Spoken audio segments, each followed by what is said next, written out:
Quand quelqu'un raconte des histoires, c'est de l'art. Ce n'est pas quand tu te mets, tu te lèves et puis tu dis oui, avant je partais au marché et puis quand je partais au marché, et puis tu... Non. Il dit que le storytelling c'est l'art. À la fin, quand on va commencer avec les ateliers, vous allez comprendre qu'effectivement c'est de l'art. On ne se lève pas comme ça et puis on raconte sa vie. Les gens ne retiennent que l'histoire. Dans tout, tu as parlé pendant 2 heures de temps, non? Il va rester seulement l'histoire des fourmis. Tu as parlé. Tu vois, en fait, la mémoire, c'est la capacité de garder les informations. Donc, pour faciliter la mémoire, pour faciliter, pour que ce que les gens ont appris, que ça reste, pour renforcer la mémoire, c'est des histoires. Non, les Indiens, eux, pour eux, ils exagèrent avec les émotions. Quand tu suis un film indien, tu n'es pas fort. Non, ils vont toucher ton émotion, quoi. Un petit événement, une petite scène, comme ça dure. Parce qu'ils sont dans la recherche de l'émotion. Tout ce qu'ils font, c'est émotionnel. Leurs histoires sont très émotionnelles. C'est pour cela que tu ne peux pas être en vie. Et puis tu es seulement neutre. Non. Dans la vie est faite de haut et de bas. C'est comme ça la vie. Et c'est le seul, c'est-à-dire que le fait même qu'il y ait de haut et de bas dans ta vie, c'est ça qui prouve que tu vis. Si tu n'as plus de haut et que tu n'as plus de bas, tu ne vis pas. Tu n'as pas d'ambition. Tu es quelqu'un qui n'a aucun projet dans la vie, tu n'as pas de challenge, tu n'as pas de défi. Tu ne vis pas. Ta courbe linéaire, ta courbe électrocardiogramme est linéaire. Tu ne vis pas. Donc si actuellement tu as des problèmes, félicitations, mais tu es en vie. Tu as des problèmes ou tu n'as pas de problème? Tu as des problèmes. Mais là tu es en vie, applaudissez pour quelqu'un qui est en vie. Parce que le jour où tu n'auras pas de problème, tu meurs. Bonjour tout le monde. J'espère que vous allez très très bien. Donc aujourd'hui, on va encore attaquer une nouvelle formation. On va aujourd'hui parler du storytelling. Le storytelling. Alors c'est un sujet très très important. D'ailleurs, je pense que vous devez devenir tous des storytellers parce que toute cette semaine et même la semaine prochaine, à la fin de cette formation, on va faire des ateliers. On va faire beaucoup d'ateliers. L'objectif, c'est d'être très bon. Ensuite, dans beaucoup de choses, le storytelling est utilisé dans beaucoup de domaines. D'abord, dans l'art oratoire, par exemple. L'art oratoire, c'est vaste. Le storytelling, c'est un élément. Celui qui est très bon en storytelling, il devient un bon orateur. L'art oratoire, de façon générale, on dit c'est l'art. L'art, quand on dit l'art, c'est les stratégies, les techniques, c'est beaucoup de choses. Donc, on ne va pas se limiter. Le storytelling, c'est un élément. Parce que l'art oratoire, en lui-même, il n'y a pas trop de parler dedans. L'art oratoire, souvent, c'est 15% de parole, 85% de non-verbal. C'est pas ce que tu dis n'est pas très important. Mais c'est ce que tu es. Ce que tu es parle plus fort que ce que tu dis. Ça, c'est dans l'art oratoire. Mais dans ce que tu dis là, le storytelling est très important dedans. On va utiliser également le storytelling dans la vente, par exemple. Dans la vente, on va utiliser également le storytelling. Nous allons utiliser le storytelling dans beaucoup de choses, dans pas mal de domaines. Donc, nous allons voir tout ça aujourd'hui. Alors, une question simple parce que depuis je parle storytelling. Selon vous, le storytelling, c'est quoi? C'est quoi le storytelling? Oui? Selon moi, le storytelling, c'est l'art de raconter des histoires. Le storytelling, c'est l'art de raconter des histoires. Ok. C'est bon? Il a donné une définition simple, mais qui correspond à ce qu'on veut déjà. Le storytelling, c'est l'art de raconter des histoires. Alors, vous allez me demander, est-ce que c'est important? Avant d'aller dans tout ça là, on va faire quelque chose. Je vais inviter 2-3 personnes ici. Je vais vous laisser 2 minutes, vous allez venir chacun. Je vais prendre 2-3 personnes qui vont venir nous raconter une histoire qui les vient en tête. Juste une histoire d'1 minute. Ok? Donc, préparez-vous.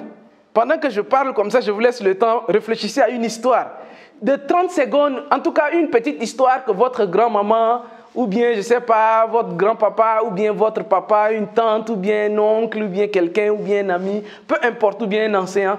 Pensez à une histoire, n'importe quelle histoire, et vous allez venir la raconter ici tout de suite. OK?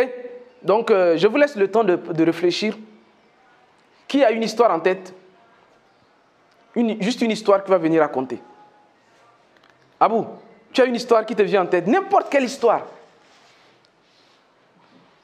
Malik, Joseph, une histoire, viens. Oui, viens. Tu nous racontes une histoire, 30 secondes, 10 secondes, n'importe quelle histoire. Et on va étudier, c'est très important. On va étudier, parce qu'on est là pour étudier l'art de raconter des histoires. Donc, je vais te donner le micro.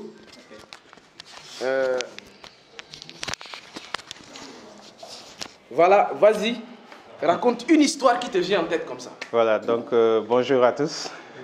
Alors, je voulais vous raconter une histoire que j'ai trouvée assez drôle, que ma maman m'avait racontée quand j'étais plus jeune. Donc, c'était l'histoire en fait de comment dire, de jeunes commerçants de mon village qui avaient l'habitude de frauder pour faire passer leurs marchandises en douane. Donc, qu'est-ce qu'ils faisaient? Ils prenaient de la marchandise au niveau de la Gambie et ils le faisaient passer par mon village pour avoir de meilleures marges. Voilà. Donc, ce qui s'est passé, c'est que, bon, ils ont répété l'activité plusieurs fois, mais un jour, apparemment, ils ont été signalés. Et quand ils ont été signalés, ben, qu'est-ce qui s'est passé? Ils ont été poursuivis par les douaniers.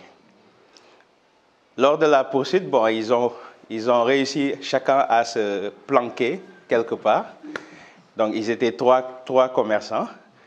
Donc, ils ont tous réussi à se planquer quelque part. Maintenant, dans la recherche, les douaniers étaient en train de les chercher.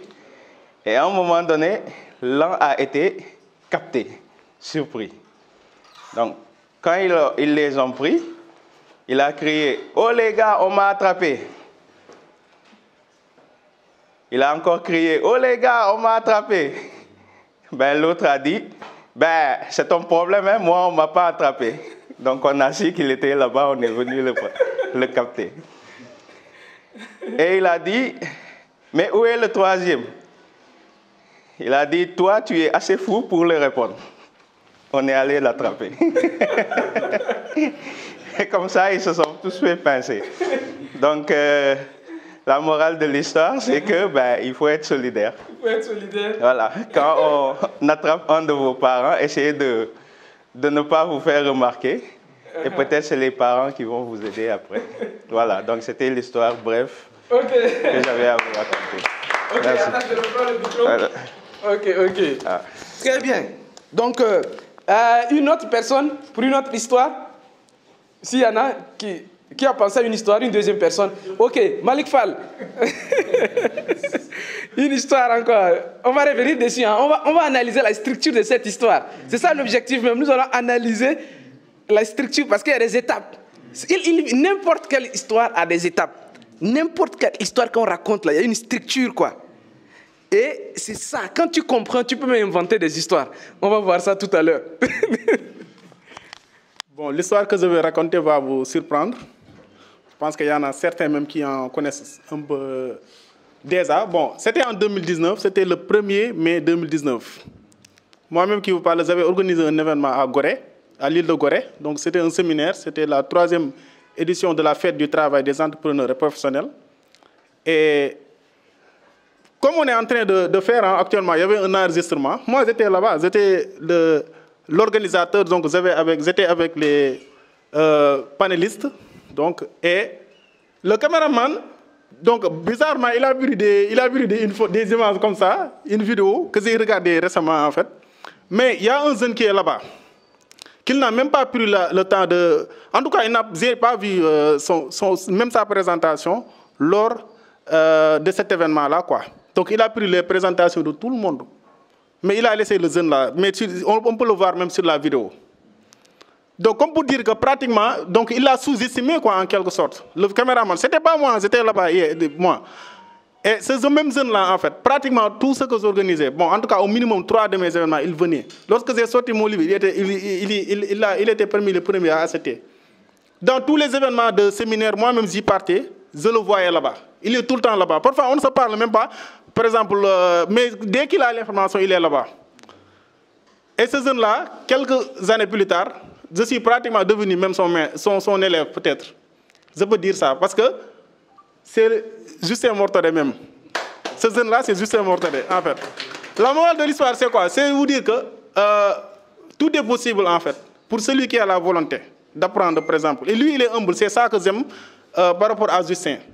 Voilà, la vidéo dont je parle là, il se rappelle de l'histoire, mais il n'a pas encore peut-être regardé la vidéo. La vidéo est sur Internet, sur le site sur la page de YouTube de Club Labo International. Mais c'est juste, la morale de l'histoire, c'est vous dire que vraiment, il faut toujours être curieux, il faut toujours apprendre et avoir l'humilité. Parce que moi-même, en fait, je faisais partie de ceux qui l'ont formé. Je faisais partie de ça, mais pourtant, aujourd'hui, je suis son élève. Parce qu'on ne sait jamais ce qui va arriver. Donc, c'est juste l'histoire qui m'est venue à l'esprit. Voilà. Merci beaucoup pour ces rappels. Merci beaucoup, Malik Fall. Oui. C'est très émouvant ce qu'il dit. En 2019, quand nous, on a compris qu'il fallait qu'on commence à gagner de l'argent, on faisait des recherches. On dit comment comment devenir riche? On dit que nous, les riches lisent beaucoup, ils se forment beaucoup, partent à beaucoup de séminaires. Automatiquement, je me suis mis à la recherche. Tous les séminaires qui se font, j'étais présent. Que ce soit en dehors de Dakar, je partais. Île de Gorée, tous les... Quand on dit, il y a séminaire seulement là. Comme moi, je voulais devenir riche. Et on m'a dit que les riches, leur secret, ils lisent beaucoup et ils se forment beaucoup. C'est tout ce que je savais des riches. Je dis non, donc, si c'est ça, c'est comme ça que je participais. J'ai commencé c'est là-bas que je l'ai découvert effectivement. J'ai découvert qu'il y avait un séminaire sur la fête du travail des entrepreneurs, de quoi. J'ai demandé, c'est combien, on m'avait dit 20 000, 25 000 comme ça. J'ai payé. Je suis parti. J'ai participé jusqu'à aujourd'hui, c'est resté mes habitudes. Toujours continuer. D'ailleurs, juste avant ça, j'étais en train de vous dire ça. Le cas du président Roosevelt, des choses comme ça. Bon, de toute façon, on n'est pas là pour ça, mais comme ça fait partie de l'histoire et qu'on est dans le storytelling, c'est bien. Alors, on va aller très rapidement, c'est très important, on va revenir sur tout ce que vous avez dit, ça respecte la même trame, les mêmes trames. Une histoire respecte toujours les mêmes trames. C'est-à-dire que ça va être curieux, vous allez découvrir maintenant. Et quand vous allez comprendre à la fin maintenant, pendant les ateliers que nous allons faire, chacun va s'asseoir maintenant et inventer son histoire. Quand vous êtes très fort en storytelling, vous devenez facilement cinéaste. Vous pouvez facilement écrire des livres. Oui. Parce que les livres, ce sont des histoires. Vous pouvez devenir cinéaste. Tout est histoire. Tout est histoire. Quand tu comprends la structure, tu vas même vendre là. C'est une histoire. Tu peux même vendre avec... Tu crées une histoire avec le client, avec le prospect. Donc, on va aller très rapidement, c'est très bien. Donc, c'est quoi le storytelling? Voici une définition que j'ai faite de façon... Voilà, donc, c'est comme on a préparé le cours ensemble avec toi. Hein. Directement, donc, le storytelling ou l'art de raconter des histoires. Donc, c'est l'art. Quand on dit art, mais retenez bien le mot art. L'art, c'est l'ensemble des techniques et des stratégies et les méthodes. Donc, pour exprimer ou me faire exprimer un domaine. La musique, c'est de l'art. Donc, il y a des techniques musicales. Si ce n'était pas de l'art, chacun venait et faisait ce qu'il voulait. Si tu veux, la demain vient, ok, tu dis que c'est la musique, il faut juste faire cling, flinking, crac, crac, crac, ting, ting, ting, et puis non, va faire. Parce que c'est de l'art. Moi, c'est quand j'ai compris ça que j'ai vu les gars qui jouent les djembés là. Il faut voir la coordination. Mais, bon, vous êtes tous ici, on est au Sénégal, donc je ne vais pas vous apprendre des choses, mais vous avez suivi des concerts où les gars, la coordination, c'est de l'art. Ce n'est pas, tu penses qu'ils se sont réunis. Moi, je dis que non, est-ce que les gars là ici s'entendent entre eux-mêmes? C'est-à-dire que si c'est pour la première fois, qu'un étranger qui ne connaît pas le Sénégal arrive, il va, parce que lui aussi, bon, tu te dis que les gars là, est-ce qu'ils s'entendent même quoi? Non, c'est de l'art, donc il y a une coordination. Et c'est quand? C'est vers la fin là, c'est vers la péroraison que tu te rends compte. D'ailleurs, dans l'histoire, on va voir, il y a une péroraison. Dans l'art oratoire aussi, il y a une péroraison. La péroraison, c'est la dernière partie. Quand ça chauffe, ça chauffe, ça chauffe. Et puis tu sens que ça tend vers la fin. Et puis, ils sont 10 ou 20, mais ils s'arrêtent tous au même moment. C'est là où tu te rends compte que, ah bon, donc ce qu'ils étaient en train de faire là, ce n'était pas un jeu de hasard. C'est-à-dire qu'ils savaient, chacun savait ce qu'il était en train de faire. C'est de l'art. C'est fait d'une manière bien réfléchie. Toi qui n'es pas sénégalais, pour la première fois, tu les entends jouer, tu penses que chacun est en train de s'amuser. Non. La musique, c'est de l'art. Un peintre, si on te dit que, la peinture, là, c'est quelque chose qui est facile. Donc toi, tu penses qu'on prend les choses comme ça, on met sur le tableau, tu vois, c'est bizarre, c'est mélangé, et puis tu penses que non, c'est simple, toi aussi, tu peux devenir peintre. Vas-y, tu vas voir. Quand tu vas prendre, moi, j'ai fait architecture. Et nous avons fait ce qu'on appelle l'art plastique. Pour les architectes, ils vont connaître ça, l'art plastique. Et c'est là où tu te rends compte, tu finis de faire ton tableau, ou bien tu viens de finir quelque chose, tu exposes, et tes profs vont venir analyser. Ils disent que oui, bon, dans l'argumentation de tes couleurs, on a l'impression que l'agencement de tes couleurs... Il dit que le gars, il explique. Il dit que les tableaux que vous voyez qui sont bizarres là, quand ton prof d'art plastique se met à expliquer, tu sais, l'allure tangentielle de la courbe logarithmique de telle tangente mélangée avec telle couleur n'a pas la forme anticipée de la... Donc, on ne sent pas un désordre organisé. J'ai dit, hein? Ça, ce sont des mots d'art plastique. Les désordres organisés, c'est-à-dire que c'est un désordre, mais organisé. C'est un désordre organisé. Oui, tu as l'impression que c'est un désordre, mais c'est un désordre organisé. C'est de l'art. Donc, quand quelqu'un raconte des histoires, c'est de l'art. Ce n'est pas quand tu te lèves et puis tu dis oui, avant je partais au marché, et puis quand je partais au marché, et puis tu... Non. Il dit que le storytelling, c'est l'art. À la fin, quand on va commencer avec les ateliers, vous allez comprendre qu'effectivement, c'est de l'art. On ne se lève pas comme ça, et puis on raconte sa vie. C'est de l'art. Donc, nous allons étudier cet art-là, où vous allez commencer à raconter des histoires. Des histoires vont être captivantes. D'ailleurs, c'est ça, c'est une méthode de communication. Donc, ce n'est pas un fait de hasard. C'est une méthode de communication pour transmettre les messages, transmettre des valeurs ou des émotions. Donc, si tu racontes une histoire, comme les deux, ils sont venus, ils ont parlé de... Lui, il a parlé de la solidarité. Lui, il a parlé de l'humilité. C'est des histoires, mais qui ont transmis des valeurs. Ou bien des messages. Il y a des histoires, ça transmet des émotions. Ensuite, on dit, bon, comme je vous ai dit, c'est pour captiver, ainsi de suite. Donc, le storytelling est utilisé dans différents domaines, je vous ai dit. Vous allez retrouver le storytelling dans le marketing. Beaucoup de grandes marques utilisent le storytelling. Beaucoup de grandes marques utilisent le storytelling. On va revenir dessus vers la fin. Ensuite, vous allez retrouver ça dans l'éducation. Pour éduquer un enfant, la meilleure manière, c'est de l'éduquer par le storytelling, par les histoires, pour éduquer un enfant. La politique, dans beaucoup de pays, les gens, ils se basent sur les histoires. Extrêmement important. Un politicien, avant de parler, il va essayer de raconter son histoire pour que les Ivoiriens se rendent compte que lui, c'est un Ivoirien. Il va raconter une histoire. S'il arrive à Thiès et qu'il veut prononcer un discours, il va commencer par raconter son passage à Thiès, ou bien à Saint-Louis, ou bien à... Parce qu'en racontant cette histoire, vous pouvez facilement l'accepter. Il va dire que voilà, quand vous arrivez à la gare, là, il y a un restaurant là-bas, là. C'est Maham Diallo qui qui préparaient là-bas. C'est là-bas tous les soirs je mangeais. Quand je vivais à Thiès, je vivais des... Parce que l'histoire est importante. Tu arrives à Saint-Louis. En tout cas, je suis très content d'être ici à Saint-Louis. Et à chaque fois que je suis à Saint-Louis, ça me rappelle mon histoire parce que c'est ici que j'ai eu le bac. Surtout mon professeur de français, il s'appelle Abdourahmane Ndiaye. Lui, il habite ici. Donc, il va...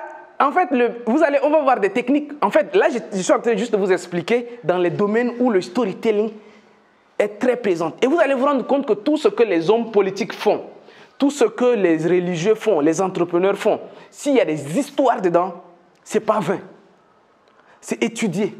Parce qu'ils savent l'impact des histoires dans les valeurs, dans les émotions que ça crée. Donc, on va aller rapidement. Et comme on le dit, on va passer même peut-être, souvent on va passer même toute la journée, une journée entière pour parler. Pourquoi le storytelling? Parce qu'il y a un auteur anglais, j'ai présenté un de ses livres, il a dit commencer par le pourquoi. Il dit dans tout il faut commencer par le pourquoi. Je ne sais pas, vous le connaissez, non? Simon Sinek. Oui, Simon Sinek. Il a écrit un livre, commencer par le pourquoi, il trouvait le pourquoi, il insiste beaucoup sur le pourquoi. Et dans l'art oratoire, c'est parce que là nous ne sommes pas encore dans l'art oratoire. C'est une petite partie de l'art oratoire, le storytelling. Mais il faut commencer par le pourquoi. Parce que quand les gens savent pourquoi, tu n'as pas trop besoin de les expliquer le comment. L'être humain, le pourquoi, c'est le moteur. Ne tentez pas d'expliquer à un enfant comment il doit faire pour être premier à l'école. Expliquez-lui pourquoi il doit être premier à l'école. Ou bien pourquoi il doit être bon à l'école. S'il a réellement ancré en lui le pourquoi là, le comment là, tu vas être surpris. Tu vas être surpris même de ce qu'il va faire. C'est-à-dire que les gens ils travaillent avec le pourquoi. Si tu dis que tu deviens premier à l'école, je vais te donner un vélo, c'est tout. Ou bien je vais te donner telle chose. Je vais te donner quelque chose. Donc, il y a le pourquoi il doit avoir telle moyenne à l'école. Lui, c'est le pourquoi il doit avoir tel moyen. Donc, c'est terminé. Tu n'es pas obligé de le surveiller s'il va réellement à l'école ou bien s'il est... Non. Lui, c'est pourquoi il doit avoir une moyenne de 15 à l'école. Quand il sait le pourquoi, c'est terminé. Le comment, il va se débrouiller pour le faire. La même chose ici, le storytelling, je vais vous dire pourquoi. Quand vous allez comprendre le pourquoi, vous allez comprendre que dans le monde où nous sommes tous manipulés. Elle dit qu'inconsciemment, nous sommes manipulés. Donc quand tu comprends que toi aussi tu dois utiliser, la manipulation c'est une arme. Donc tu dois aussi savoir utiliser cette arme-là. Si tu ne sais pas utiliser, nous allons étudier dans les prochaines semaines un livre spécialement dédié à la manipulation. D'ailleurs, je vais combiner 3 livres, les 3 grands livres en termes de manipulation. On va étudier ici. Vous allez mieux comprendre le monde dans lequel vous vivez. Tout ce qui se fait autour de vous est calculé. C'est vous seul qui n'êtes pas au courant que tout ce qui se fait autour de vous est manipulé. C'est toi seul qui ne sais pas ça. Mais sinon, toutes les personnes autour de toi savent ça. Donc, première chose, on va aller des raisons. Il y a à peu près 5 raisons. On va aller des raisons les moins basses. On va grimper, vous allez voir. La première raison de pourquoi vous devez, vous également, raconter des histoires. Et pourquoi le storytelling est important. Le storytelling, ça crée une identité et une culture. Qui a lu Abdoulaye Sadi? Vous connaissez Abdoulaye Sadi? Vous connaissez Léopold Sédar Senghor? Oui. En fait, ces écrits, les histoires qu'il raconte, Luc le lièvre, Gaïndé le lion, ces histoires-là, en fait, c'est une culture. Quand on raconte telle histoire, tu sens automatiquement que c'est une histoire sérère, c'est une histoire wolof, c'est une histoire djola, parce que les histoires créent une identité culturelle. Première raison. On va grimper à la prochaine raison. La raison suivante, ça simplifie les concepts complexes. Vous savez, il y a un livre qu'on appelle Who Picked My Cheese. C'est ça en français, qui a piqué mon fromage? Qui a piqué mon fromage ou bien qui a volé mon fromage, des choses comme ça.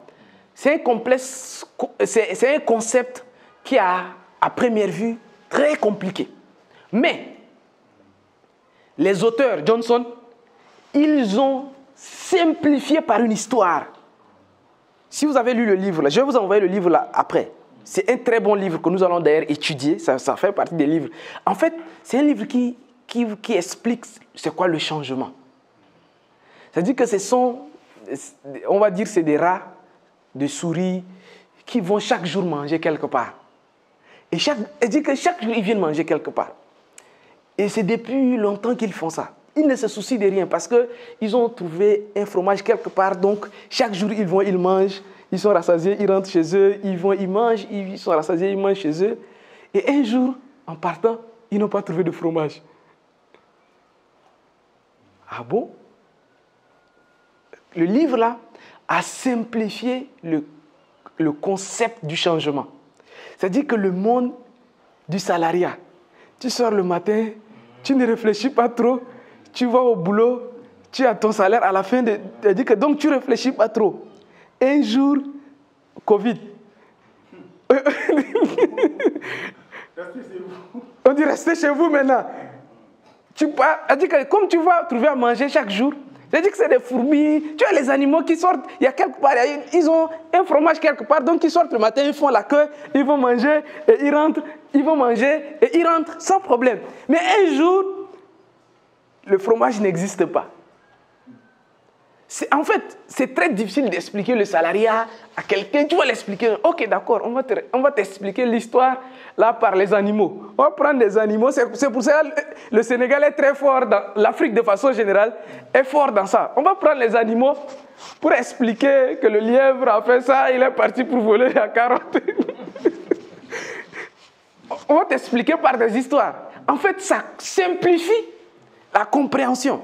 Quelque chose qui est difficile à expliquer à quelqu'un, tu sais, le changement ou bien la disruption, c'est que le monde évolue. Et quand le monde évolue, il y a ça, il y a ça. Et comme tu n'es pas préparé, donc si tu expliques ça, bon, c'est pas compréhensible, quoi. Tu expliques, mais la personne ne voit pas. C'est-à-dire qu'il ne peut pas imaginer ce que il ne voit pas en image ce que tu es en train de dire, quoi. Quand tu lui dis que non, il y a la disruption, il y aura un changement, les choses vont changer, bon, lui, il ne voit pas ça. Maintenant, il faut lui prendre une histoire. Il dit qu'il y a Luc le lièvre qui partait boire dans un puits chaque jour en l'absence du propriétaire. Et un jour, c'est-à-dire que par une histoire très simple, la personne se rend compte que ce que je pense que c'est un acquis, demain, ça peut devenir un luxe difficile même à atteindre.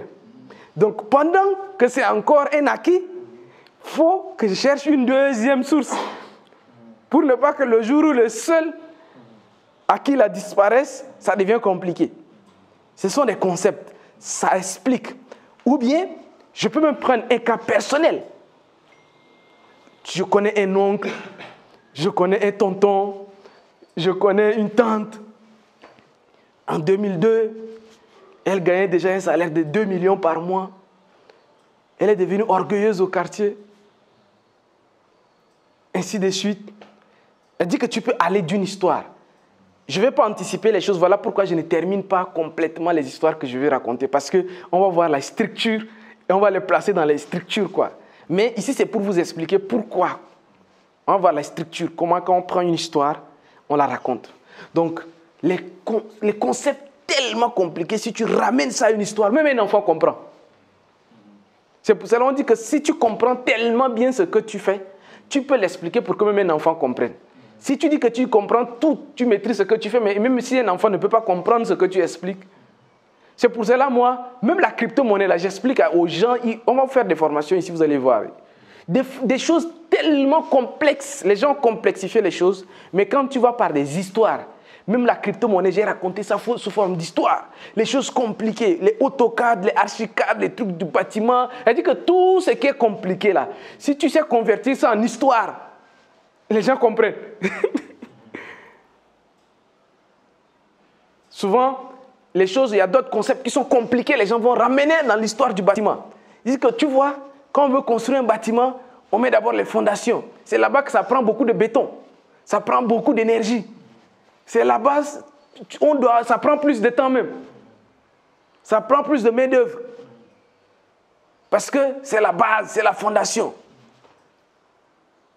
Si la fondation n'est pas bonne, le bâtiment ne va pas tenir. On voulait expliquer un concept compliqué, peut-être le mariage ou l'entrepreneuriat ou quelque chose comme ça, mais on va ramener par l'histoire de la construction, l'histoire d'une construction. Et ça simplifie la compréhension. C'est ça. Donc, vous allez voir ça, ce sont des analogies. On va revenir dessus. Ensuite, les histoires, je peux venir me placer ici. Souvent, quand je fais mes séminaires, mes conférences, je peux parler pendant 2 heures de temps. Mais à la fin, je vais appeler les gens. Je dis que qu'est-ce que tu as retenu de ce que j'ai expliqué là? Tout ce que j'ai expliqué, il n'a rien retenu. Il a retenu l'histoire de ton oncle. Tu m'avais dit que les gens ne retiennent que l'histoire. Dans tout, tu as parlé pendant 2 heures de temps, non? Il va rester seulement l'histoire des fourmis. Tu as parlé. Tu vois, en fait, la mémoire, c'est la capacité de garder les informations. Donc, pour faciliter la mémoire, pour faciliter, pour que ce que les gens ont appris, que ça reste, pour renforcer la mémoire, c'est des histoires. Si tu expliques quelque chose et que ça ne se comprend pas là, trouve une histoire qui explique la même situation. Les gens ne vont pas retenir ce que tu as dit avant là. C'est l'histoire là, il va retenir. C'est tout. J'étais à la place Mortière et il y avait un pasteur qui devait expliquer que la vie est courte. Et il a pris l'histoire de 2 chiens. Il dit qu'il y a 2 chiens. Là, quand les gens étaient en train de pleurer. Là. Mais quand il a dit qu'il y a 2 chiens, là, tout le monde s'est tué. Il a dit que même les gens qui étaient en train de pleurer là, se sont tués pour écouter l'histoire des 2 chiens. C'est-à-dire que, vous voyez, les places mortières où les gens ils pleurent. On dit taisez-vous. On appelle le pasteur, il vient maintenant, il prend la parole. Écoutez, calmez-vous. Mais les gens continuent de pleurer. Écoutez, calmez-vous. Vous savez, dans la vie, nous sommes dans la vie. Et la vie, c'est comme un parcours. Je vais vous expliquer l'histoire des 2 chiens. Là, les gens ont commencé à se calmer pour écouter l'histoire des 2 chiens là. Dit qu'il y a 2 chiens. J'ai dit, taisez-vous. Donc il y a 2 chiens. Et puis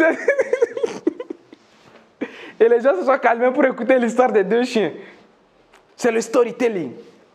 Et ça, c'est une compétence, c'est de l'art. Donc ça va se développer. Il n'y a pas quelqu'un qui s'est levé un jour et puis sait jouer la guitare. Tu ne peux pas apprendre à jouer la guitare, le piano, ou bien maîtriser n'importe quel art. On dit que si tu fais même 50 heures, tu ne fais que découvrir l'art. C'est quand tu vas à 5000 heures que tu rentres dedans, jusqu'à quand tu vas à 10 000 heures que tu maîtrises. Donc, ce n'est pas quelque chose que tu vas pratiquer en 1 heure de temps, mais c'est pour cela même. Ça, c'est une formation introductive, mais après, maintenant, on fera des ateliers. Je vous prépare à être des conférenciers. C'est ça la méthode phare. Je vous prépare à être des grands conférenciers, à comprendre. C'est-à-dire que vous pouvez même devenir des politiciens après, parce que c'est les mêmes concepts. Vous pouvez même devenir des imams après, parce que vous allez voir que c'est les mêmes stratégies qui sont utilisées. Les imams racontent des histoires. Les imams, hey, les gars, là, ils connaissent des histoires. Hein. Ils sont trop forts. Les imams, les pasteurs, les politiciens, ces gens-là. C'est parce que c'est une compétence de base. Quand il parle un peu, il va parler de quelqu'un et puis il va raconter une histoire. Et c'est des histoires en histoire. Donc quand vous comprenez ça, que ce soit dans les séminaires, des conférences, si vous êtes entrepreneur par exemple, vous êtes politicien, vous êtes président d'association, vous êtes entrepreneur et puis voilà, tout le reste, hein, guide religieux, vous allez être très à l'aise de raconter les histoires. Parce que pour que les gens ils retiennent vos messages, il faut raconter des histoires. Et un des gars qui est fort, c'est Jésus. Si vous lisez un peu le Nouveau Testament, les enseignements de Jésus tournent autour des histoires. Hein, le parabole de... Il n'y a que des paraboles là-bas. La parabole du semeur. Il y a histoire de quoi. Tous les prophètes, hein, ils sont forts dans l'art de raconter des histoires. Parce que, en fait, ils comprennent. L'histoire, là, tu vas raconter 1000 ans après. Les gens vont retenir. Parce que l'histoire est trop facile à rester, quoi. quand tu dis que non, la persévérance, il faut persévérer dans la vie. Dans la vie, quand tu abandonnes, c'est pas bien. Tout ça, là, c'est pas important. Les gens ne vont pas retenir. Et puis peut-être même ils savent ça déjà. Mais tu dis que j'ai une tante qui était femme de ménage. Elle a décidé de se lancer dans l'entrepreneuriat. C'était en 2015. Elle a commencé à vendre au rond-point de Kermassar. Mais je vais vous montrer tout ça, je vais inventer des histoires ici, vous allez voir. Vous allez juste me donner une situation et en fonction de la trame, je vais inventer une histoire. Vous allez comprendre ça tout à l'heure. Parce que bon, moi, j'ai beaucoup pratiqué, quoi. Donc je suis à l'aise, quoi. Tu me donnes juste une situation et je te fabrique une histoire.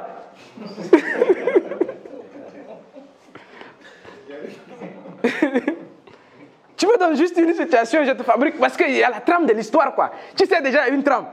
Donc, première étape, on va voir ça tout à l'heure, tu dois faire ça. Deuxième étape, ainsi de suite. Et quand tu termines, c'est une histoire même qu'on peut tourner un film avec. Ça devient tout un film même. Donc, au lieu de te dire que la persévérance, ainsi de suite, je te raconte l'histoire d'une tante. C'est là où on parle des personnages. Je vais commencer à décrire. Elle est Serrère. Elle a quitté Diofior. Elle est arrivée à Dakar. Elle dit que là, toi, tu commences à te retrouver dans son histoire. Je vais ramener l'histoire jusqu'à ce que tu commences à comprendre. Parce qu'on parle de certains éléments, parce que c'est ça l'histoire, quoi. Je vais parler de certains éléments jusqu'à tu vas commencer à penser que c'est une histoire réelle. Mais c'est une histoire inventée. Vous pensez que les films là, les films de Rodrigo, tout ça là, ce sont des histoires. On va voir ça tout à l'heure. L'émotion. Les histoires engagent l'émotion. Si tu sais bien raconter des histoires, trop d'émotions.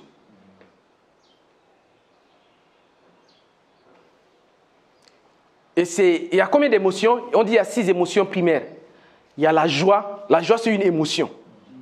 C'est-à-dire que tu racontes une histoire et puis les gens vont se mettre à rire. Ça, c'est une émotion. La joie, c'est une émotion.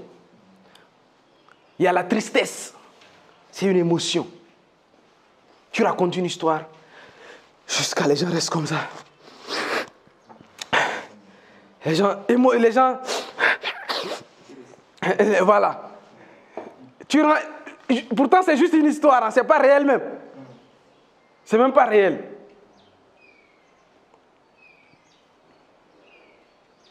Et la tristesse, tout ce qui a trait à la mort, aux souffrances. Tu prends quelqu'un qui a trop souffert. Tu crées un personnage fictif qui a trop souffert dans la vie. Il a voulu aider sa maman. Il a tout abandonné. Il a marché 10 km jusqu'à pour arriver à Djurbel. Il s'est battu pendant 5 ans à Djurbel. Rien de bon. Il était obligé de quitter. Avec les 5 000 francs qu'il a épargnés pendant 5 ans de travail. Sa maman vieillissait au fur et à mesure. Il ne voulait pas voir sa maman mourir comme ça. Il voulait tout faire pour que sa maman soit fière de lui. Quitte Djurbel, arrive à Bambey pour chercher du travail, pour aider sa maman. On lui a annoncé que sa maman était souffrante. Il allait jusqu'à voler, chose qu'il ne voulait même pas faire de sa vie. Il allait même voler l'argent du patron. Et quand on lui a dit que sa maman est malade, il a volé l'argent. Malheureusement, on l'a surpris. On lui a emmené en prison. Son patron a dit que non, lui, il est très loyal. Il ne pouvait pas me voler. Il a demandé qu'est-ce qui ne va pas. Il a expliqué à son patron que c'est ma maman. Je voulais vraiment aider ma maman. Son patron a dit libérer lui. On l'a libéré. Et c'est là que son patron a dit je suis prêt à t'aider pour aller soigner ta maman. Tu veux combien? Il dit qu'il a besoin seulement de 25 000. Il a pris les 25 000. Il se met en route de Bambey pour repartir à Djurbel retrouver sa maman. En cours de route, une voiture l'a tamponné.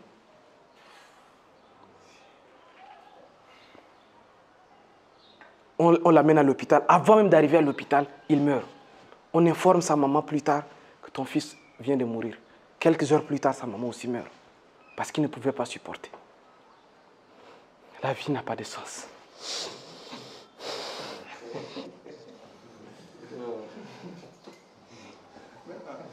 Non, je viens de fabriquer cette histoire. Donc, il ne faut pas vous... Ne soyez pas triste pour rien. C'est une histoire.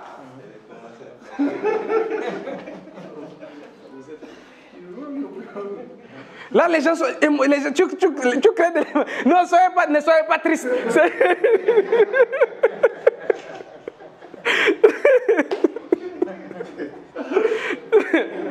C'est juste une histoire. Non, mais moi, j'avais pleuré comme ça devant la télé quand j'étais petit. On a raconté des histoires. Vous voyez les histoires de Rodrigo, avec Moreno, avec Ruby, avec Mariana. Je dis que les histoires... Oui, mais... Oui, les films indiens. C'est-à-dire qu'un film indien, on a annoncé à une maman que son fils... Hein? Voilà, les Sergio, les quoi... Vraiment des films, on informe la maman que ton fils vient de faire un accident. On est en train de l'amener à l'hôpital. Le temps que la maman quitte la maison pour arriver à l'hôpital, là, le film, là, tu as déjà suivi pendant 6 mois. C'est depuis 6 mois parce que quand on l'informe que son fils a fait un accident, commence à se remémorer des souvenirs du passé. Et puis vous allez rester peut-être pendant 2 mois dans les souvenirs. Ou l'histoire de l'US de son fils quand ils étaient enfants, alors que l'accident... Non mais... Vous allez rester dans le souvenir. Il dit qu'il y a une situation qui se passe comme ça, on dit que non. Et puis elle commence à réfléchir, elle repart dans les souvenirs. Vous allez rester dans les souvenirs là-bas pendant 3 mois à suivre la série. Pendant 3 mois, c'était des souvenirs. Ou bien, non, mais c'est des histoires à dormir debout.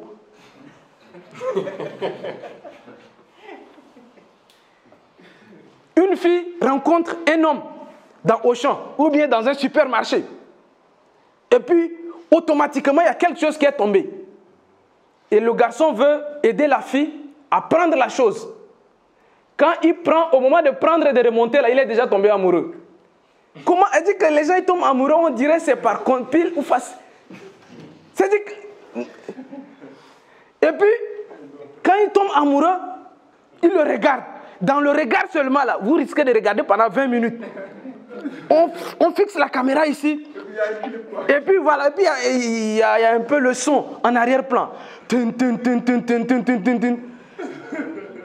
Elle dit qu'une petite scène qui a duré 10 secondes dans le film, vous allez regarder ça pendant au moins 2 heures de temps. Les Indiens. Il y a quelque chose qui tombe du premier étage. Le temps que ça arrive au sol, il y a quelqu'un qui a quitté Thiès. Jusqu'à il arrive même là, la chose est encore au 3e étage. Il arrive à Djamnyadjo, la chose arrive au 2e étage.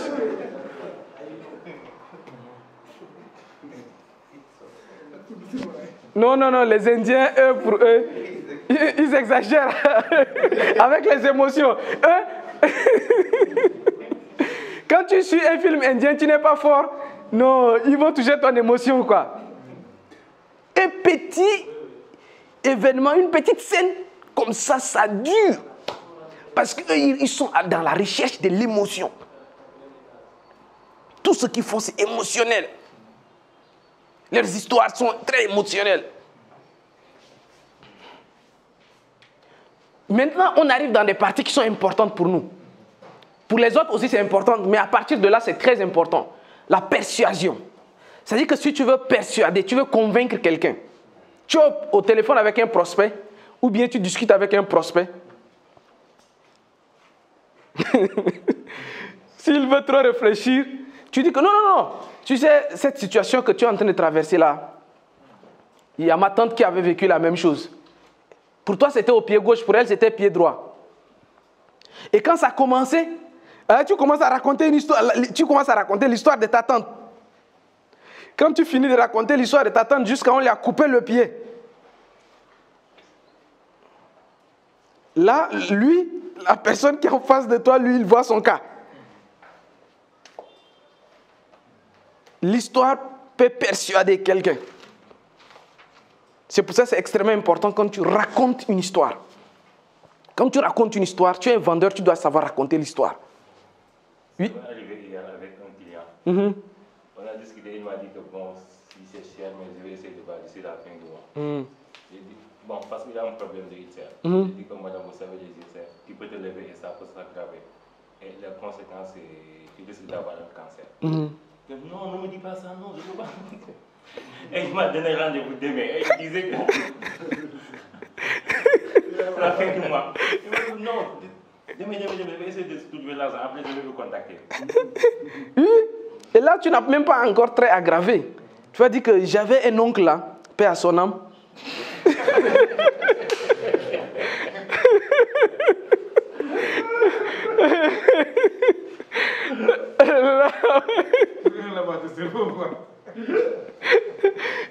Tu rentres. Et d'ailleurs, c'est la semaine dernière, là, on l'a enterré au cimetière de Grayoff. Là, automatiquement,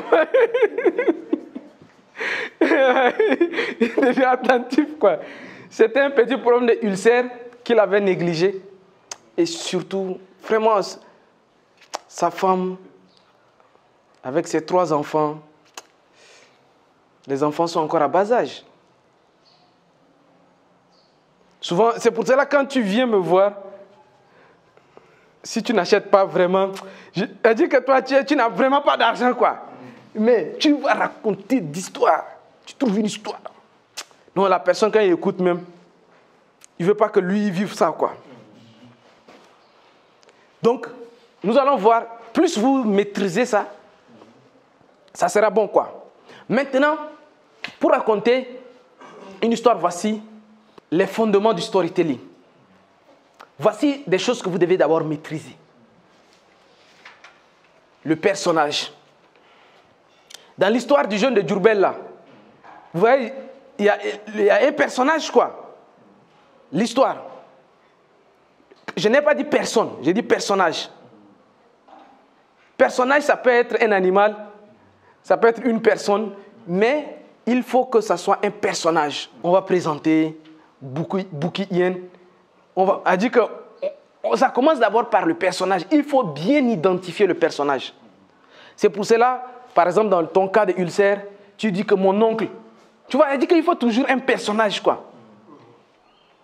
C'est très important. Quand tu veux raconter une histoire, identifie d'abord un personnage. Ton histoire, il y avait un personnage. Tu vois, non? Tu dis que c'était 3 personnes, ainsi de suite. Donc, c'est extrêmement important. Toi, tu avais dit qu'il y avait un jeune homme, ainsi de suite. Donc, il y a toujours un personnage. Donc, le premier fondement, c'est d'avoir un personnage. Donc, trouvez un personnage que vous l'identifiez bien. Ensuite, un conflit ou une situation. C'est-à-dire que c'est dans une situation. Il faut trouver une situation. Je parle juste des fondements. On va voir la structure maintenant. Comment étaler ça dans la structure. Donc, personnage, conflit et à la fin, la résolution ou les leçons. Souvent, c'est comme ça. C'est un personnage qui se trouve dans une situation ou bien des personnages qui vont se retrouver dans une situation et à la fin, il y a une résolution de la situation. C'est toujours comme ça. Personnage, situation ou conflit et ensuite, il y a la résolution. C'est toujours comme ça. Personnage, conflit, résolution. Si tu veux raconter, ça c'est vraiment une histoire. Personnage, sans même voir la structure déjà, si vous me dites personnage, donnez-moi un personnage, je vous invente une histoire derrière parce que je vais décrire le personnage. Ensuite, je vais créer un conflit ou une situation dans laquelle ces personnages se trouvent et ensuite une résolution ou bien des leçons. Donc, ces personnages, il doit avoir 2 choses. Il doit être dans un contexte et dans un cadre. C'est-à-dire que les circonstances et l'environnement dans lequel ça commence. Extrêmement important. D'ailleurs, je ne vais pas vous faire perdre du temps. On va regarder à peu près. Ça, c'est la structure de base. Après, je vais vous donner maintenant, tout à l'heure, une structure complète. On va s'appuyer sur ça. Ça s'appelle la pyramide de Freytag. Donc, lui, il dit, pour raconter une histoire, il faut exposer d'abord ce que j'avais dit, deux choses, le cadre et le contexte du personnage de départ. Donc, ton histoire, on va prendre une histoire qu'il vient de raconter. Il a dit que c'était un commerçant qui était en Gambie. Regardez, même ton histoire, toutes les histoires que vous allez voir en tête maintenant, et dans les ateliers qu'on va faire juste après, on va maintenant entrer dans des ateliers, quoi. Chacun va commencer à inventer ses histoires, ou bien à se mémorer des histoires. Donc on expose le cadre, le contexte et les personnages. Les personnages rentrent dans un conflit. Ils rentrent dans un conflit. C'est-à-dire que la première fois, tu peux même créer plusieurs conflits. La première fois, les douaniers les ont poursuivis jusqu'à ils les ont ratés. 3 mois plus tard, il y a un nouveau douanier, on les a attrapés, mais ils se sont enfuis de la prison.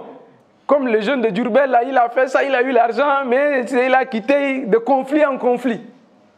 Jusqu'à arriver au sommet. C'est-à-dire que là, on appelle ça le climax. Le climat maximal. C'est-à-dire qu'on arrive là-bas, l'action commence à décroître. Et c'est ici maintenant, on tire la leçon. En mettant comme ça, c'est pas très clair. Voilà comment ça va se passer. Une histoire. La même chose là, je vais remettre ici. Regardez très bien. Voici comment ça se passe. Ici, c'est le bonheur. Et ici, c'est le malheur. Et voilà le temps. Le bonheur et le malheur. Ça commence comme ça. Donc, Malcolm, est-ce que c'est bien à la caméra? Est-ce que c'est visible? Donc, il y a le bonheur et le malheur. Dans la vie, chaque jour, nous vivons le bonheur et le malheur. Chaque jour. Tu ne peux pas vivre une vie comme ça. Ce n'est pas possible. Actuellement, là où tu es là, c'est le bonheur. Tu sors, le malheur t'attend.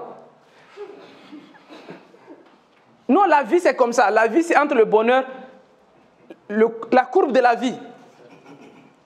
Je vais effacer avant de continuer.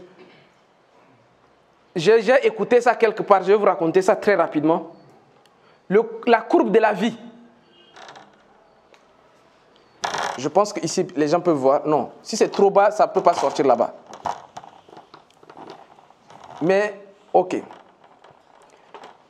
La courbe de la vie de façon générale. Ce n'est pas une courbe linéaire. C'est une amie à moi, elle est cardiologue. Elle m'a expliqué une étude, ou bien c'est une courbe qu'ils font, ça s'appelle le ECG, la courbe électrocardiogramme. Et souvent, quand les gens arrivent, qu'ils ont des crises cardiaques, ils vont les mettre sous ECG. Et ils vont voir. Dans la courbe électrocardiogramme, il y a 2 situations qui se posent. La personne commence, la courbe, ça fait ça. Ça fait ça, ça fait ça, ça fait ça. Vous voyez, c'est des courbes comme ça. C'est ce qu'on appelle les artefacts de stimulation. C'est-à-dire qu'il y a quelque chose qui stimule. Donc, il y a cette courbe-là, c'est l'activité cardiaque. L'activité cardiaque, l'activité du cœur. Quand c'est comme ça, ça montre que la personne n'est pas encore morte. Ça, c'est une courbe. Quand tu es couché et puis on observe, ça fait tit, tit, et puis ça fait ça là, tu es encore vivant. Mais quand ça devient comme ça là, dès que ta courbe devient linéaire, c'est qu'il n'y a plus d'activité cardiaque. Oui. Ton cœur s'est fermé. Ça ne pompe plus. C'est pour cela que tu ne peux pas être en vie. Et puis tu es seulement neutre. Non, non, non. La vie est faite de haut et de bas. C'est comme ça la vie. Et c'est le seul, c'est-à-dire que le fait même qu'il y ait de haut et de bas dans ta vie, c'est ça qui prouve que tu vis. Si tu n'as plus de haut et que tu n'as plus de bas, tu ne vis pas. Tu n'as pas d'ambition. Tu es quelqu'un qui n'a aucun projet dans la vie, tu n'as pas de challenge, tu n'as pas de défi. Tu ne vis pas. ta courbe linéaire, ta courbe électrocardiogramme est linéaire. Tu ne vis pas. Donc si actuellement tu as des problèmes, félicitations, mais tu as envie. Tu as des problèmes ou tu n'as pas de problème? Tu as des problèmes. Mais là tu as envie, applaudissez pour quelqu'un qui a envie. Parce que le jour où tu n'auras pas de problème, tu meurs. Si tu n'as pas de problème, tu ne vis pas. Donc, c'est-à-dire que tu ne vis pas. Le seul fait qu'il y a ça, ça montre que tu vis. C'est-à-dire que dans l'art de raconter des histoires, dès qu'on tue le chef de bandit, le film est terminé.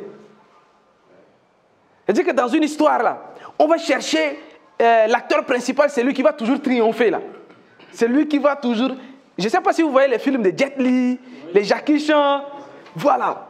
C'est-à-dire que c'est des histoires congolaises, ça monte, ça descend, on l'attrape, on le met dans la voiture, il déchire la voiture, il sort, il tombe, il court, il attrape un hélicoptère, voilà. On l'amène, il saute d'un immeuble, il tombe sur un autre immeuble. Toutes ces histoires-là, il va sauter un immeuble qui est de l'autre quartier, il va tomber, il va voler, il tombe dans un autre quartier. Elle dit que vraiment, elle dit qu'il est entre la vie et la mort. Mais c'est ça, le bonheur et le malheur. Il arrive quelque part, il s'assoit. Le temps de prendre, il entend la FBI qui est en train de le rechercher. Il sort. Le bonheur vient de terminer. Le malheur a commencé. La vie, c'est entre le bonheur et le malheur. Tu vis un peu le bonheur, le malheur t'attend. Tu vis un peu le bonheur, le malheur t'attend. Tu cours. Chaque jour, jusqu'à... Tu arrives, bam, on dit il est malade. C'est le jour où on t'amène au cimetière de Yoff. Le film est terminé. C'est comme ça la vie. C'est ça les histoires. Donc, tant que tu vis, tu es en train de raconter une histoire. Ta vie, c'est une histoire. Il ne faut jamais accepter que ta vie soit comme ça. Donc, c'est le storytelling même. C'est la base même. Donc, ce qu'on fait, partant de ça, ça, je l'ai juste montré pour illustrer que quand vous devez raconter des histoires, il y a toujours des hauts et des bas qu'il faut créer dans les livres. Vous allez commencer un livre. 2-3 pages, on va créer ce qu'on appelle intrigue. Quelque chose qui s'est passé. Pum! Et puis, l'acteur, il sort de chez lui. Il y a un film comme ça, qui comme ça, à la recherche de sa fille. Ils sont assis au salon comme ça en train de manger. Boum! Les bandits arrivent et ils prennent une de ses filles, sortent. Et lui sort à la poursuite. Et le film vient de commencer comme ça. Pum, pum, pum, pum, pum. Il court derrière les gars là, de combat en combat jusqu'à le jour où il a trouvé sa fille. Le film a fini. Mais dans tout ça, il y a des hauts et des bas. Maintenant, ces hauts et des bas, ces bonheurs et ces malheurs là, comment ça se manifeste? Avec cette pyramide là. Tous les films que vous allez regarder, c'est comme ça. Ça commence ici comme ça. Entre le bonheur et le malheur. Voilà comment ça commence. Ça commence par une exposition. Ça commence toujours comme ça. On aura une partie où on expose la situation. Situation, elle dit que c'est comment ça commence. Elle dit qu'il faut toujours aller du contexte dans lequel on est. Si c'est avec un prospect que vous êtes là, oui, c'est un prospect, on sait que voilà, c'est un prospect qui veut acheter telle chose, telle chose, telle chose. Donc, le contexte est toujours le contexte de base. Ou bien, il y a toujours un contexte de base. Tu viens de naître, tu n'as aucun problème. Jusqu'à 4 ans, 5 ans, tu n'as aucun problème. Jusqu'à tu arrives à 15 ans, tu marches et puis tu vois une fille qui te plaît, tu la dragues, tu tombes amoureux et voilà ton problème a commencé. Tu as une fille, tu grandis chez tes parents te chérissent bien, bien, bien, bien. Tu commences à grandir, à tel âge de la puberté, voilà, tu dors avec 10 messages de 10 garçons différents qui t'empêchent maintenant de dormir. Ton problème dans la vie a commencé. Les garçons, ils t'envoient des messages où tu es le quoi de ma vie, pam, pam, pam, pam, pam. On te harcèle jusqu'à tu peux plus. Ton bonheur et ton malheur ont commencé, ton histoire. C'est-à-dire qu'ici, c'est l'exposition. Donc, c'est une première partie où on expose les faits. Ensuite, tu rentres dans le bonheur ou dans le malheur. Ça commence. C'est là maintenant que ça commence là. Bon, Là, ça monte maintenant. Ta vie, c'est de soubassement. Jusqu'à la fin, tu retrouves l'équilibre. Tu rentres maintenant dans la ménopause. Les hommes même ne te draguent plus. Tu es tranquille. Tu es un peu maintenant en paix. C'est ça le schéma de la vie. Donc, pour raconter une histoire très très simple, on va aller sur une structure très simple. Pour un jeune entrepreneur, un exemple. Un jeune entrepreneur qui vient de finir ses études. Donc, je vais commencer ici à exposer les faits. Malik Ndiaye est un jeune entrepreneur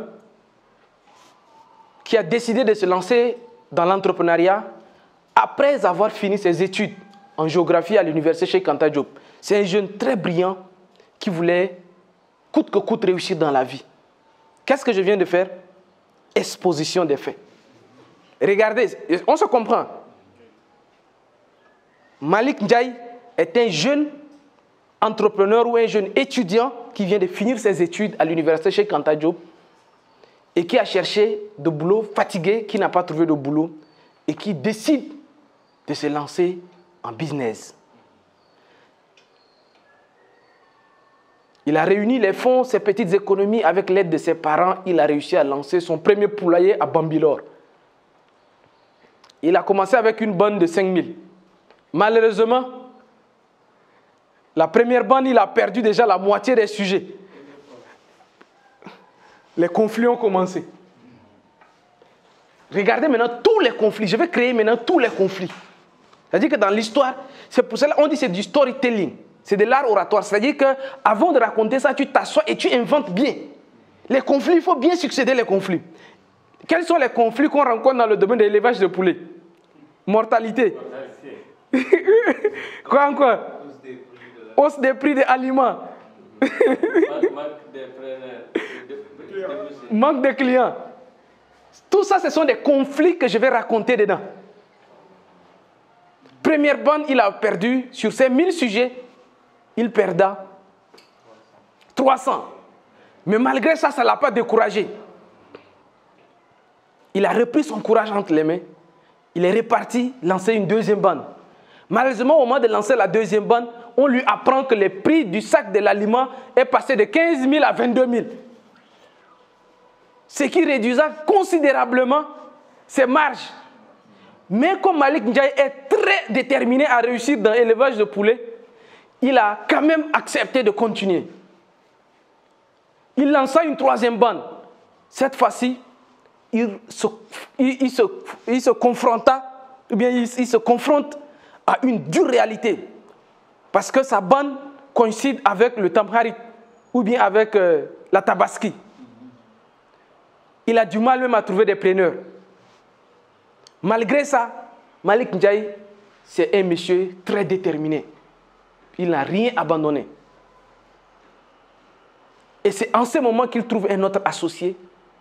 Et ils ont décidé, avec toute son expérience qu'il a déjà depuis 4 ou 5 bandes, de relancer de nouvelles bandes. Et c'est là qu'Auchan accepte de prendre les poulets, de mettre ça dans ses rayons. 3 mois plus tard, un autre supermarché accepta également ces poulets. Et c'est comme ça qu'au bout de 2 ans, Malik Ndiaye devient l'un des plus grands éleveurs de poulets de Bambilor. La vie de Malik Ndiaye, c'est une leçon pour tout jeune entrepreneur qui veut se lancer dans le business. Le business, ce n'est pas un monde facile. Vous voyez un peu, on est allé de... On a exposé qui est Malik Ndiaye, quels sont les conflits qu'il a rencontrés, jusqu'à quel niveau il est arrivé. Le climax, souvent on appelle ça le héros. C'est-à-dire que c'est quelqu'un ou bien une situation qui se pose, qui se trouve devant toi et qui te donne une solution au problème. L'histoire, par exemple, de ce que tu as raconté, le climax ici, c'est le point culminant où les 3 ont été arrêtés. Il y a un qui a été arrêté, premier défi. Il y a un autre qui a été arrêté, et un autre, jusqu'à tous les 3 ont été arrêtés. Et puis maintenant, conclusion, la fraude, ce n'est pas bien. 10 jours pour le voleur, 1 jour pour le propriétaire. Tu peux voler, tu vas voler 20 fois. Mais pour la 21e fois, le propriétaire va t'arrêter et tu vas tout perdre. Tu vois, ça peut être une leçon comme ça. Donc, nous allons faire des ateliers tout à l'heure où chacun, je vais lui donner des histoires ou bien un sujet. Je vais te donner un thème comme ça. Il y a plusieurs thèmes, il y a plusieurs leçons. Il y a plusieurs leçons de morale à tirer. Et à partir d'une leçon de morale, de la fin du message que tu veux transmettre, donc on a vu les choses qu'on cherche à transmettre, que ce soit de l'émotion ou bien des valeurs. En fonction de ce qu'on cherche à transmettre, chacun va fabriquer des histoires derrière qui vont transmettre ce qu'on veut transmettre. Je me fais comprendre. Si on veut transmettre une leçon de morale, on veut transmettre des émotions. En fonction de ce qu'on veut transmettre, on fabrique une histoire derrière. Parce que nous avons dit qu'il n'y a que les histoires qui sont les moteurs les plus puissants pour amener les gens à retenir ton message. Quand tu racontes, tu donnes une leçon de morale sans histoire derrière, les gens ne gardent pas ça. Tu dis que non, voler, ce n'est pas bien. Ça ne dit pas grand chose. Tout le monde sait que voler, ce n'est pas bien. Tout le monde sait que le vol est mauvais. Mais si tu n'expliques pas qu'il y a un qui a volé, là tu prends même mon petit frère, tu dis qu'il y a mon petit frère. On lui a donné tous les conseils. On dit qu'il faut arrêter de fumer. Malheureusement, il continue quand même de fumer. Avant-hier, on est allé faire des examens, le médecin lui a dit qu'il reste 6 mois à vivre. Pourtant, on lui a tout dit. Et surtout, c'est le Benjamin de la famille. On compte beaucoup sur lui. Malheureusement, on risque de le perdre dans les 6 prochains mois. Là, tout ce qu'on est en train de lui dire, c'est d'aller saluer tous les parents avec qui il a des problèmes. On remonte les émotions. On lui a dit d'aller saluer. On lui a demandé, est-ce qu'il a des problèmes avec certains parents, certains oncles? On lui a dit, va les saluer, il faut faire la paix avec eux avant de partir. Les amis, la cigarette, ce n'est pas quelque chose, même à son pire ennemi, je ne recommande pas. Si quelqu'un fume ici, vous voyez, ça dit que il y a un message que tu veux transmettre, mais après, tu vas aller dire, ah, ce qui est arrivé au petit frère de Malik là, c'est l'histoire qui te fait réfléchir. Parce que c'est cette histoire-là qui est en train de te faire réfléchir. Ce n'est pas la cigarette. C'est l'histoire qui est beaucoup plus mémorable. Malcolm, on est à combien de temps? Plus d'1 heure déjà. Ok, donc c'est bon. On va arrêter ici et faire des ateliers. Très rapidement. Bon, je pense qu'il y a encore... On n'a pas fini. Il y a une autre structure qu'on doit voir après. Mais bon, on va couper déjà à partir de ce niveau. Ça va aller en ligne déjà. Ce qui est là, c'est bon déjà pour... Maintenant, la suite, on peut continuer ici. Donc, voilà. Merci beaucoup à toutes les personnes qui vont nous suivre en ligne. Donc, on vient de voir à peu près comment, surtout pourquoi il faut s'habituer, s'entraîner à mieux raconter des histoires pour impacter, créer des émotions. Parce que l'histoire, c'est le moteur de tout message. L'humain retient facilement. L'esprit humain est beaucoup plus perméable aux histoires. Quand tu racontes des histoires, on retient mieux les histoires. Quand tu racontes des histoires, tu deviens beaucoup plus persuasif. Quand tu racontes des histoires, parce que c'est beaucoup plus imagé, donc c'est beaucoup plus émotionnel. La personne se retrouve dedans. Quand tu racontes une histoire au Sénégalais, tu parles d'un jeune qui est à Dakar, qui a étudié à telle université, qui raconte l'histoire d'un étudiant, un étudiant se voit dedans. Quand tu dis que oui, j'ai un tonton qui est salarié, ainsi de suite, et que tu déroules son histoire jusqu'à la fin, les salariés se voient dedans. Parce que les histoires créent un attachement directement avec la culture et avec la localité. Donc, merci beaucoup d'avoir suivi cette formation jusqu'ici. J'espère que vous allez faire bon usage de tout ce que nous avons appris ici et que vous allez développer, vous également, de votre côté. N'oubliez surtout pas l'art oratoire.